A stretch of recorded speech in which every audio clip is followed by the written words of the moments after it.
छोटे से गांव में रामू नाम का गरीब किसान रहता था। रामू के पास जमीन तो थी, लेकिन बंजर, सालों से सूखा पड़ा हुआ था। उसने अपने खेत में बहुत मेहनत की, लेकिन न तो पानी था और न ही खाद। गांव का सेठ, रामू, अब कितने दिन भागेगा? कर्ज लौटाने के लिए तेरे पास है ही क्या? तेरी जमीन तो मैं एक दिन जब्त करके रहूंगा। गांव के दुकानदार भी उसे उधार सामान देने से मना कर देते। ये सब सुनकर रामू का दिल टूटता, मगर उसके मन में कहीं ना कहीं एक उम्मीद थी। एक दिन रामू जंगल के रास्ते से गुजर रहा था।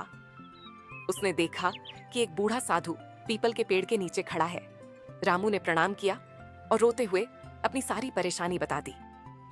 साधु मुस्कुराए और बोले, बेटा, दुनिया तुझे चाहे जितना ताने दे, पर मेहनत और धैर्य का फल कभी बेकार नहीं जाता। जमीन को सिर्फ हल से नहीं, दिमाग और धैर्य से भी सींचना पड़ता है। रामू के दिल में ये बात गहराई तक उतर गई। वह घर लौटा और सोचने लगा, अब हार नहीं मानूंगा, कुछ अलग करूंगा। रामू चुपचाप मेहनत करता रहा। उसने तालाब का पानी खेत तक लाने के लिए नहर बनाई।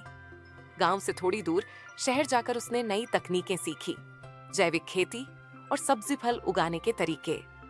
गांव वाले कहते, रामू पागल हो गया है, गेहूं चना छोड़कर ये सब्जी भाजी कौन खरीदेगा? लेकिन रामू ने किसी की परवाह न की और कुछ ही महीनों में रामू के खेत में हरियाली छा गई। गांव वाले देखकर दंग रह गए। सेठ, जो हमेशा उसका मजाक उड़ाता था, अब वहीं उससे सब्जियां खरीदने आया और बोला, रामू भाई, आज तो सच में कमाल कर दिया। धीरे धीरे रामू का नाम आसपास के गांवों में फैल गया। रामू ने मेहनत से इतना कमाया कि सेठ का पूरा कर्जा चुका दिया। वह मिट्टी का घर तोड़कर पक्के मकान में रहने लगा। गांव के वही लोग जो कभी मजाक उड़ाते थे, अब उसकी तारीफ करते और सलाह लेने आते। गांव की हालत बदलने लगी। तो दोस्तों, ये थी कहानी गांव के संघर्षी किसान रामू की, जिसने सबके ताने सुनकर भी हार नहीं मानी और अपनी मेहनत से किस्मत बदल दी।